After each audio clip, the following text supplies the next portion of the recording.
সেমিফাইনালে কানাডাকে হারানোর পর অবসরের ইঙ্গিত দিয়েছেন লিওনেল মেসি। এবার আর্জেন্টাইন এক সাংবাদিক দাবি করছেন কোপার ফাইনালই হবে মেসির আন্তর্জাতিক ক্যারিয়ারের শেষ ম্যাচ। এই সাংবাদিকের দাবি, আনহেল ডি মারিয়ার বিদায়ের ক্ষণ উদযাপনের জন্যই এখন মুখ খুলছেন না লিওনেল মেসি। চলমান কোপা আমেরিকার ফাইনালে উঠেছে আর্জেন্টিনা। আগামী 15 জুলাই যুক্তরাষ্ট্রের হার্ড রক স্টেডিয়ামে ফাইনালের লড়াইয়ে কলম্বিয়ার বিপক্ষে মাঠে নামবে ডিফেন্ডিং চ্যাম্পিয়নরা। ম্যাচে কলম্বিয়ার বিপক্ষে জয় বা হার যেই ফলাফলই আসুক না কেন অবসরে যাবেন ডি মারিয়া। এই ম্যাচের পর অবসরে যেতে পারেন লিওনেল মেসিও। এমন গুঞ্জনের পালে এবার হাওয়া লাগালেন আর্জেন্টাইন সাংবাদিক হোসে আরমান্দো।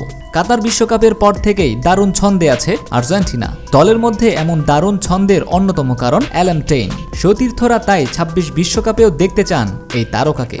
তবে আরমান্দোর দাবি 26 বিশ্বকাপ পর্যন্ত থাকছে না লিওনেল মেসি। কলম্বিয়ার বিপক্ষে ফাইনাল ম্যাচ দিয়েই ইতি টানবে এই তারকা ফুটবলার। নিজের এক্স অ্যাকাউন্টে এমন একটি পোস্ট করে সাড়া ফেলে দিয়েছেন এই আর্জেন্টাইন গণমাধ্যম কর্মী।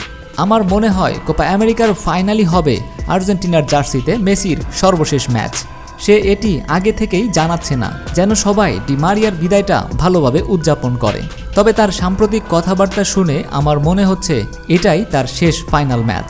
কানাডার বিপক্ষে ম্যাচের পরে মেসি নিজেও অবসরের ইঙ্গিত দিয়েছেন। তিনি বলেছেন, জাতীয় দল ও একটা গ্রুপ হয়ে আমরা যে অভিজ্ঞতার মধ্য দিয়ে যাচ্ছি সেটা উপভোগ করেছি।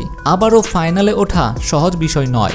আবারও চ্যাম্পিয়ন হওয়ার প্রতিযোগিতায় নামতে হবে, উপভোগও করেছি। এর পাশাপাশি ডি মারিয়ার মতো আমিও মনে করছি এটাই আমার শেষ লড়াই।